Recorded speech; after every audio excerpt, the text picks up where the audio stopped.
আমার জন্ম মুসলিম পরিবারে, অথচ আমার শাশুড়ি অপবিত্র শয়তানের উপাসনা করত। তাজা রক্ত খেতে দিত ওদের। আমি আমার নিজের চোখে দেখেছি।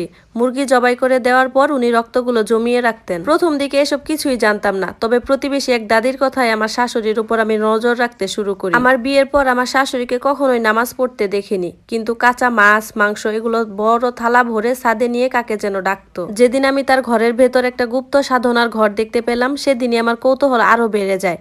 উনি সন্ধ্যাবেলা করে বেরিয়ে যেত, আসতো অনেক রাত করে বাসায়। উনি বাইরে থেকে এসে উনার রুমে চলে যেত। আমি ভাবতাম হয়তোবা গোসল করে নামাজ পড়ে, কিন্তু এই ধারণাটা ছিল আমার ভুল। পরে জানতে পারলাম সেদিন আমার শাশুড়ি যখন বাইরে বের হয়ে যায়, তখন আমি তার ঘরের ভেতর ঢুকে আলমারির ভেতর গুপ্ত দরজা খুললাম। খুলে দেখি একটা কালো মূর্তি। কি ভয়ঙ্কর ছিল সেটা! ভেতর থেকে পচা রক্তের দুর্গন্ধ আসতেছিল। আমার তো একদম বমি পেয়ে যাচ্ছিল। তারপর দেখি ওই মূর্তিটার সামনে একটা কালো বাক্স। আমি ভয়ে ভয়ে বাক্সটার দরজা খুলতে গিয়ে একদম কলিজা শুকিয়ে গেল। সেখানে দেখলাম আমার বিয়ের আগের কিছু ছবি, যেগুলো লাল সুতার পালক দিয়ে বাঁধা। কয়েকটা মাথার চুল আর একটা কাপড়ের টুকরো দেখতে পেলাম। ভালো করে দেখলাম যে ওই কাপড়ের টুকরোটা আমারই জামার। তার মানে কি আমার বিয়েটা কি তাহলে পরিকল্পিত কোনো নাটক ছিল? আমার আরেকটা ছবি ওই শয়তানের পায়ে রেখে সিঁদুরের মতো কিছু একটা দিয়ে ছিটিয়ে দেওয়া হয়েছে। তখন আমি বুঝতে পারছিলাম না যে আমি কি করব। হঠাৎ মনে হলো কেউ হয়তো বা রুমের ভিতর আসছে। তাড়াতাড়ি করে দরজা বের হতে গিয়ে আলমারির দরজার কাছে যখন এলাম, তখন দেখি আমার শাশুড়ি ভিতরে চলে আসছে। আমি তো ভয় পেয়ে গেলাম। এখনই তো উনি আমাকে ধরে ফেলবে। মনে মনে আল্লাহকে ডাকতে লাগলাম। শাশুড়ি ঘরে ঢুকে ওয়াশরুমের দিকে চলে গেলেন। আমি তাড়াতাড়ি করে রুম থেকে বের হলাম। পরে ভাবলাম ঘরের দরজা তো লাগানো ছিল, তাহলে উনি কোন দিক দিয়ে রুমে ঢুকলেন?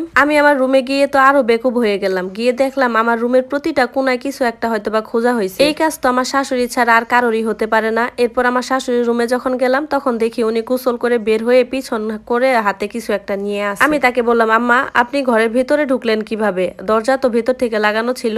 উনি রাগান্বিত হয়ে বললেন, সব উত্তর কি তোমাকেই দিতে হবে? আর আজ তুমি যে কাজটা করছো সেজন্য তোমাকে পস্তাতে হবে। আমি তো ভয় পেয়ে গেলাম। তাহলে কি উনি সবকিছু জেনে গেছে? চুপচাপ আমার রুমে চলে আসলাম। এসে আম্মুকে কল দিয়ে সবকিছু বললাম। আম্মু তখন বলল, ভয় পাস না মা, আমি কালই তোদের বাড়িতে যাব। এটা নিয়ে তুই এত টেনশন করিস না। আমার স্বামী বাড়ি ফিরেই তার মায়ের রুমে চলে গেল। এই কাজটা সে প্রতিদিনই করে, মানে অফিস থেকে ফিরেই তার মায়ের রুমে চলে যায়। 1 ঘন্টা পর রুম থেকে বের হয়ে এসে আমাকে বলতেছে, কাল নাকি তোমার মা আসবে। তখন তো আমি আটকে উঠলাম। ভাবলাম এরে এই কথা তো আমি ছাড়া আর কেউ জানতো না, সে কিভাবে জানলো? আমি তাকে জিজ্ঞাসা করলাম, এই কথা তোমাকে কে বলছে? তখন সে বলতেছে, আম্মা বলছে। আর এক কাজ করো, তোমার আম্মুকে এই সময় আসতে না করো, কিছুদিন পরে আসবে। তখন আমি বললাম, আমার আম্মু যদি এখন আসে তাহলে তোমার আম্মার কি সমস্যা? তখন আমার স্বামী চোখ রাঙিয়ে আমাকে বলল, যেটা বলছি সেটা করবা, বাড়তি কথা কম বলবা, ঠিক আছে? এরপর রাতে আমরা খেয়ে দিয়ে শুয়ে পড়লাম। শুয়ে শুয়ে ভাবতেছিলাম এই বাড়িতে আসলে হচ্ছেটা কি। এই বাড়িতে মনে হয় গুপ্ত কোনো দরজা আছে, তা না হলে শাশুড়ি মা ওই রুমে ঢুকলো কিভাবে? তখনই হঠাৎ খেয়াল করলাম আমার স্বামী হয়তো বা আমাকে কাছে চাচ্ছে, কিন্তু রোজ রাতে তার এই শারীরিক নিপীড়ন আমার একদমই সহ্য হতো না। এক পর্যায়ে আমার মনে হলো যে লোকটা আমার কাছে আছে সে আমার স্বামী নয়, বরং অন্য কেউ, আমার স্বামীর মতো হয়ে আছে। তার নিঃশ্বাস আমার ঘাড়ে পড়ছিল। আমার দম বন্ধ হয়ে আসতে লাগলো।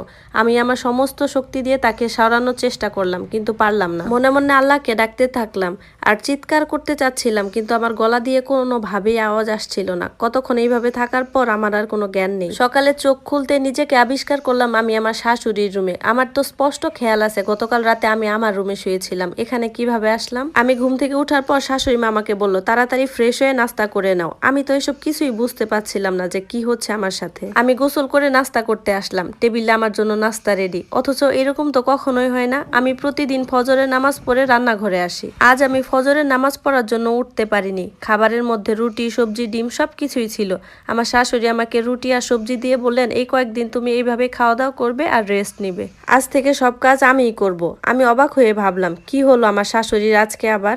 প্রতিদিন আমাকে এত এত কাজের অর্ডার দেয়, আর আজ নিজেই বলতেছে উনি সব কাজ করবে। আমিও তাড়াতাড়ি খেয়ে আমার রুমে চলে আসলাম। এসে দেখি আম্মুর নাম্বার থেকে অনেকগুলো মিসড কল উঠে আছে। তাড়াতাড়ি করে তাকে কল ব্যাক করলাম। তারপর উনি আমাকে বলতেছে উনি নাকি এই বাড়িতে আসার জন্য রওনা হয়েছেন, কিন্তু রাস্তায় অ্যাক্সিডেন্ট হয়েছে। তবে কারো কোনো ক্ষয়ক্ষতি হয়নি। উনি আজকে আসতে পারবেন না, উনি পরে আসবেন। কিন্তু এই সময়টাতে আম্মুকে খুব পাশে প্রয়োজন ছিল আমার। দুপুরে আমার স্বামী অফিস থেকে আসলেন, এসে আমাকে জিজ্ঞাসা করলেন যে তোমার শরীর কি অবস্থা। আমি তখন জিজ্ঞাসা করলাম, হঠাৎ এরকম প্রশ্ন যে? আমি তাকে জিজ্ঞাসা করলাম, তুমি কাল রাতে কেন আমার সাথে এরকম করছো? সে আমাকে বলতেছে, ওসব কিছু না, ভুলে যাও সব, সন্ধ্যায় তোমার একটা কাজ আছে।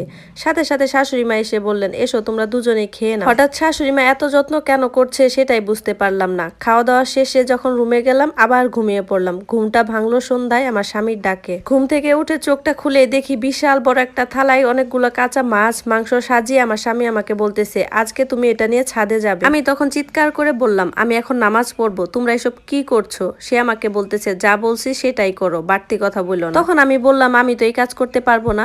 এরপর আমার স্বামীর চেহারায় একটা বিকৃতি ভাব দেখে আমি বললাম, আচ্ছা ঠিক আছে, আমি যাব। মনে মনে আমারও খুব জানার আগ্রহ যে কে এই কাঁচা মাছ মাংসটা খায়। আল্লাহকে ডাকতেছিলাম। আর কাঁচা মাছ মাংসটা নিয়ে রুম থেকে যখন বের হয়ে গেলাম, পেছন থেকে শাশুড়ি লাল একটা কিছু আমার কপালে আঁকিয়ে দিয়ে বলল, এবার যাও, আর একদমই পেছনে ঘুরবা না। আমি থালাটা নিয়ে ছাদের এক কোনায় রেখে যখনই উঠতে লাগলাম, তখনই দেখি সন্ধ্যার এক রাশ কালো ধোঁয়া আমার শরীরে এসে লাগলো। কি শীতল হাওয়া!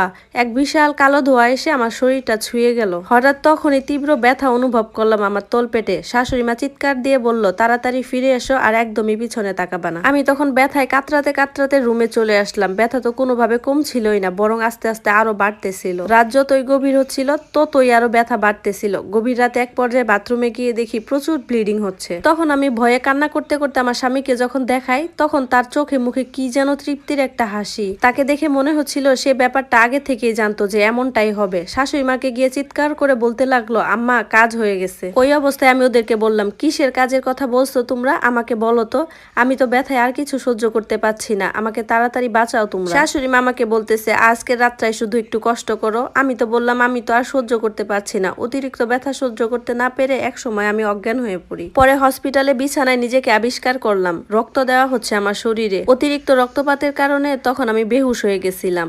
আমার পেটে এখনো ব্যথা অনুভব হচ্ছে। তখন কর্তব্যরত এক ডক্টর এসে আমাকে বললেন, এবার থেকে একটু সাবধানে চলাচল করবেন, আপনি মা হতে যাচ্ছেন। খবরটা শুনে খুশির মনে হলো, আমি কেন জানি খুশি হতে পারলাম না। হসপিটাল থেকে পরের দিন আমাকে শ্বশুরবাড়িতে আনা হয়। তখনও ব্যথা হচ্ছিলই, কিন্তু তারপরও জানতে পারলাম আমি নাকি 3 মাসে প্রেগনেন্ট। অথচ আমি কিন্তু কিছুই বুঝতে পারলাম না। বাসায় এসে আম্মুকে সব জানালাম। তিনিও খুশির খবর শুনে অনেক খুশি হয়ে গেলেন, আর বললেন যে তোকে আমি সামনের সপ্তাহে নিতে আসবো। মনে একটু ভরসা পেলাম। আমি যখন ঘুমাতাম তখনই স্বপ্নে আজে বাজে স্বপ্ন দেখতাম। একদিন দেখলাম যে আমার পেটের বাচ্চার আকৃতিটা একটা সাপের মতো, জিহ্বাটা দেখতে একদম সাপের মতো, আর সেই জিহ্বা দিয়ে সে আমার পেটে থেকে রক্ত খাচ্ছে আর আমার পেটে ইচ্ছা মতো আঘাত করছে। ভয় পেয়ে চিৎকার করে ঘুম থেকে উঠে পড়ি। এই স্টোরিটার পরের পার্টগুলো কমেন্টে দেওয়া থাকবে, সবাই সেখান থেকে চেক করে নেবেন। আর হ্যাঁ, কেউ বলবেন না যে এত একটা গল্প এক পার্ট দেন আরেক পার্ট দেন না। আসলে বড় গল্পগুলো আপলোড করতে অনেক বেশি সময় লাগে, যার কারণে ফেসবুক এটা নিতে চায় না। এজন্য আমরা ছোট ছোট করে কেটে কেটে দেই। ধন্যবাদ সবাইকে।